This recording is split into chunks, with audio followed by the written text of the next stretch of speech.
Yo, hi everyone, Gamesager here. So today I'm going to try and explain the spawn system, how to predict where people are spawning, and how to have better player awareness of where players are at in the map. So the first things I have to teach you are about the spawn areas, but first things first, check out my Twitch, twitch.tv/Gamesager, my Twitter, twitter.com/Gamesager. I do all of this live all the time. You can see it in action. So there are spawn areas, which in Pilot versus Pilots, it will show you as a big red or orange circle on your mini-map. Like right here is a spawn area, right there is a spawn area, and over there is a spawn area. So you as a player count as a +1 influence towards your teammates' spawn area and a -1 influence towards the enemy spawn. I'm just using low numbers. I don't know the actual numbers.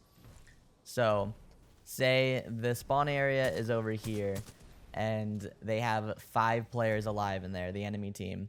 Now, if you come into the spawn area like this, you are -1 into the spawn area. So now the influence is +4 instead. And when it's a positive influence, it stays their spawn. When it becomes a negative influence, they get a new spawn. So when you kill a player in here, if there's still 5 players, you kill one of them. Now they become worth -1 because a dead body is worth -1 on that team's spawn. So killing a player in here will make it -1. Will make it actually go down to a +3 influence, because not only are you losing the positive influence of the player, you're gaining the negative influence of the dead body. So once you come in here, you kill 3 players, you now have a -1 influence into the zone. When it becomes a -1 influence, then this spawn area, the spawn zone, will switch. Now, you could predict this. I'm going to teach you how later, but hopefully I'm going to summarize that. You are worth +1 towards your team spawn. You are -1 towards the enemy team spawn. The enemy team obviously is +1 towards their spawns as well.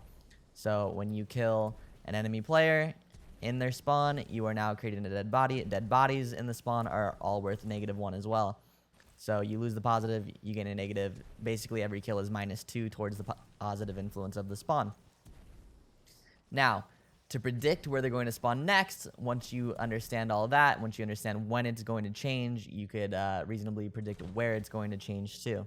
So you learn when it's going to switch, and now you have to understand where your spawn point is, and you need to understand where your teammates are. So if that is their spawn point, let's say this is your team's spawn point right here. This is also another spawn area. That's a spawn area on this map. That's a spawn area on this map. That's a spawn area on this map. That corner I was in over there, underneath the bridge back there, and the buildings over there are all spawn areas in this map. So say your team spawn is here. You just now made that spawn zone over there become a negative influence. And your teammates are hanging out around that building and the buildings over there. You could reasonably predict that their spawn area is going to switch over there, and your spawn area is probably going to switch too if you don't have any players over there. So predicting the spawns is really about knowing where your teammates are at, knowing where your spawn zone is at, and then knowing where it's going to switch to. I just lost my train of thought. Ruined, unwatchable, unlike the video. But yeah, so predicting the spawns, you know when it's going to change from here. Your teammates are hanging out over there. Some of your teammates are here. Some of your teammates are there and there. You know that it's going to most likely switch here. It's always going to try and find a place with the least amount of players, unless it's the enemy team. If you have an enemy teammate that somehow got out of the spawn or something, he's moving around, if you know where the enemies are, like if there's an enemy shooting you from over here while you guys are killing people over there, you could predict that the spawn area is going to switch over here because he's positively influencing that spawn towards his teammate. So, yeah, knowing that stuff is really helpful because it will help you with your positioning. It will help you not get shot in the back. If you know where players are spawning, you know where they're going to be coming from. So you want to learn the choke points. You want to learn which direction people are most likely to go after spawning. And all that, so you can position yourself well. When they spawn in this area, they spawn underneath that door a lot. So it's good to set up on this building and try and kill them from above, have the advantage on players. When they spawn over there, it's good to be on that building, etc., you know? So knowing where they spawn, knowing where they're going to go, where they're coming from, it will really help you out. Learning the movement so you can get there faster will help you out a lot. I have a video on that too. So I hope this helps. I hope you enjoyed the video. I hope it was informational. And thank you for watching. And again, I would love it if you checked out my Twitch, twitch.tv/Gamesager. The link's in the description. And follow me on Twitter.